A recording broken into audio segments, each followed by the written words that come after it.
Sabilil Muttaqin. Itu pada saat kejadian pergerakan PKI Muso. Sampai hari ini Pak, jenazah Kiai Haji Abdul Mursyid Muttaqin belum diketemukan.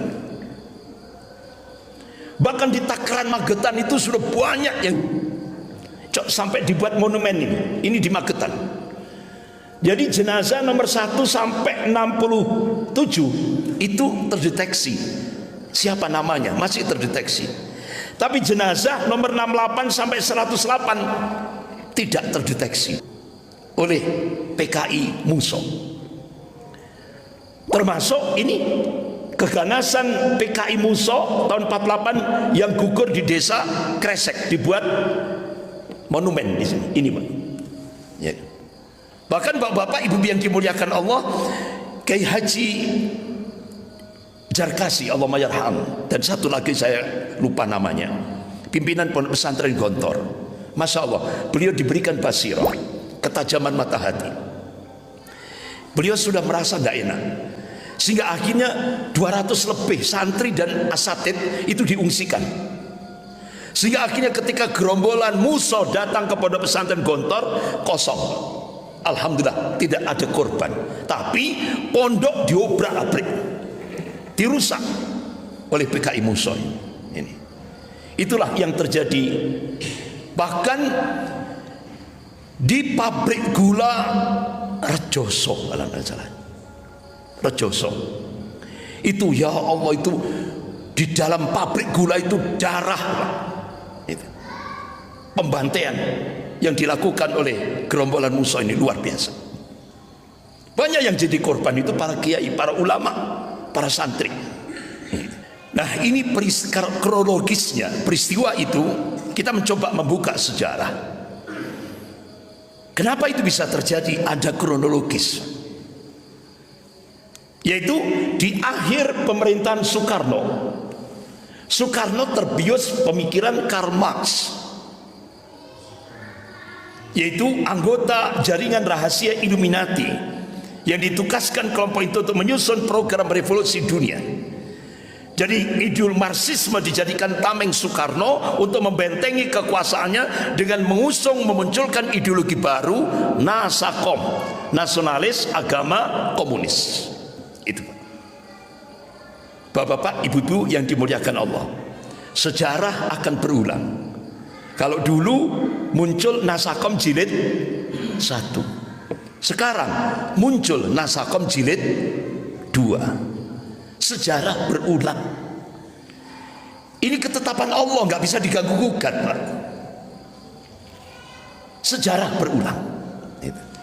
Nah, bapak-bapak, ibu yang dimuliakan Allah, begitu Soekarno lebih condong pada ideologi komunis, dia munculkan ideologi Nasakom. Bung Hatta sebagai wakil presiden Republik Indonesia tanggal 1 Desember 1956 mengundurkan diri karena Bung Hatta menolak ideologi Nasakom, nasionalis agama komunis.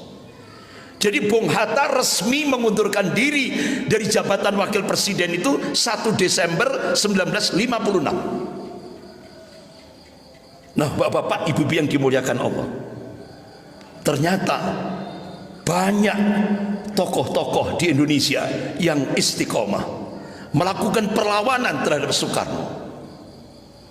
Di antaranya Presiden Darurat Republik Indonesia Pak Safrudin Prawira Negara, Allahumayarham. Termasuk bapaknya Prabowo, Pak Sumitro Joyo Hadi Kusumo, itu dulu melakukan perlawanan terhadap ideologi komunis Soekarno. Nah, Soekarno diteruskan anaknya diteruskan petugasnya Pak Mulyono, iya kan? Benar Pak? Akhirnya muncul Nasakom jilid 2. Contoh Pak, dulu ini sejarah, pasca G30 SPKI, ABRI dan umat Islam bersatu melawan komunis. Nah, ABRI ini siapa? RPKAD yang dipimpin oleh Kolonel apa Letkol Pak? Letkol ya, Letkol Sarwo Edi Wibowo. Nah, sejarah insya Allah akan berulang. RPKAD PKAD itu sekarang jadi apa? Kopassus. Insya Allah sejarah akan berulang. Umat Islam dan Kopassus akan bersatu lagi melawan komunis gaya baru. Allah selamatkan Indonesia ini. Bapak-bapak, ibu-ibu yang dimuliakan Allah, coba setelah Soekarno memunculkan ideologi Nasakom yang dijadikan pijakan itu Pancasila 1 Juni, yaitu Pancasila versi pribadi Soekarno, bukan Pancasila konsensus nasional 18 Agustus, tapi Pancasila 1 Juni. Kira-kira sejarah berulang nggak? Pak, Bu, berulang nggak? Berulang. Pada masa Pak Mulyono yang dijadikan pijakan Pancasila 1 Juni. Sejarah berulang, Pak. Ini loh, kita harus kembalikan pada Al-Quran dan hadis, akan ketemu jawabannya, ya kan? Makanya ulama-ulama Ahlus Sunnah wal Jamaah, diantaranya Al-Imam At-Tabari rahimahullah, Ibnu Sa'ad rahimahullah, menjadikan sejarah itu profesi ilmiah. Kenapa? Karena masalah ummah, problematika umat kekinian itu kalau kita kepingin tahu jawabannya, kita disuruh setback, nengok ke belakang, buka sejarah, akan ketemu jawabannya. Itu, Pak. Makanya kenapa ulama-ulama Ahlus Sunnah itu menjadikan sejarah itu profesi ilmiah. Kenapa? Allah sudah tegaskan sejarah akan berulang. Itu yang harus menjadi perhatian kita. Ini Allah sendiri yang ngasih kabar. Nah, bapak-bapak, ibu yang dimuliakan Allah, akhirnya muncullah duet nasional. Begitu Bung Hatta mengundurkan diri resmi dari jabatan wakil presiden 1 Desember 1956, muncul duet nasional, duet pemimpin besar revolusi nasional, yaitu Bung Karno dan Ketua Komisi Sentral PKI DN Aidit ini. Dan DN Aidit minta kepada Presiden Soekarno agar 15 juta petani dan buruh dipersenjatai. Itu yang sering disebut dengan angkatan kelima. Nah, kira-kira Pak, sejarah berulang nggak sekarang? Berulang. Angkatan kelima itu sekarang sudah, dan itu diinformasikan oleh Kabais Mayor Jenderal Sutomo. Sudah. Sejarah berulang. Angkatan kelima itu sudah. Bahkan dulu 1 tahun sebelum peristiwa G30 SPKI, DN Aidit apa jargonnya? Saya Pancasila. Bayangkan, Pak. Enggak tahunya PKI. Jadi dulu 1 tahun sebelum pemberontakan G30 SPKI itu DN Aidit, saya pembela Pancasila. Bahkan Subandrio ini orang Probolinggo, itu dia katakan Dewan Jenderal Angkatan Darat akan melakukan kudeta terhadap Presiden Soekarno. Tidak tahunya yang melakukan kudeta bukan Dewan Jenderal, tapi PKI. Jadi Pak, karakter orang PKI itu dulu maling teriak maling. Itu karakternya. Itu sejarah berulang.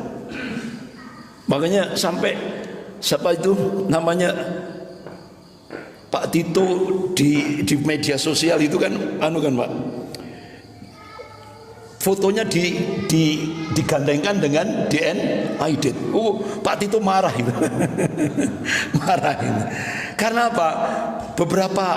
Beberapa guru besar di sebuah universitas itu, loh, kenapa bapaknya Pak Tito kok memberi nama Tito? Nah, Tito itu kan tokoh komunis Yugoslavia. Nah, itu Pak. Dan sekarang kok mirip wajahnya, ya kan? Nah, itu Pak. Nah, ini jadi sampai Pak Jenderal Tito itu marah. Karena di media sosial itu kalangan netizen ini gandengkan, lo fotonya kok podo. Nah, bapak-bapak, ibu-ibu yang dimuliakan Allah, akhirnya PKI ini jaya-jayanya PKI, ya kan? Jaya-jayanya PKI.